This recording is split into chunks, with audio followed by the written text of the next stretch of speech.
Hey, we're having a video today to think about if you like a good deal. I know for my wife and many of the ladies out there, couponing and finding the greatest deal possible is of the greatest essence.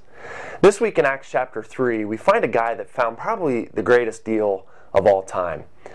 If you remember back in our sermon series, back in Mark chapter 2, Jesus Christ had these guys lower a man through a roof. I know you all remember it. It happened in Sunday school. We all colored pages about it. Everyone remembers this story. Those guys pretty much got what they expected. They were going to a guy, Jesus, who was performing miracles, who looked the part, who sounded the part. I mean, it was Jesus.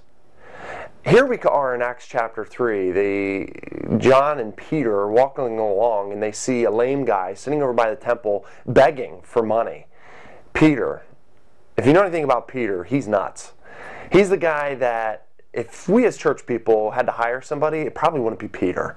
He's loud, he's outspoken, he cuts people's ears off. That's Peter.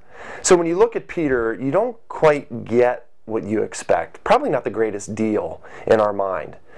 But Peter does something amazing, and he gives beyond what this man expects. This man expects money, and Peter gives the ability to walk. This week, we want to encourage you to think, are you a good deal for Jesus? When people look at you, do you let them surmise just on the outside what they see? And do you allow that to define you? Or do you realize that there is a greater power at work in you, the power of the Holy Spirit?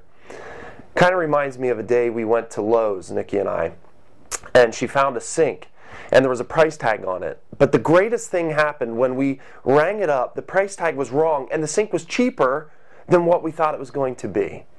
In reality, in the believer's life, we're much like that sink. We kind of give this appearance of a price tag. But in reality, there's something priceless inside of us.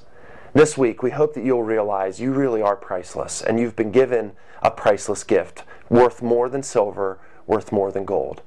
The power of the Holy Spirit. So come this week, find out how Peter and how you can be used by God to be His priceless gift. God bless. Have a great week.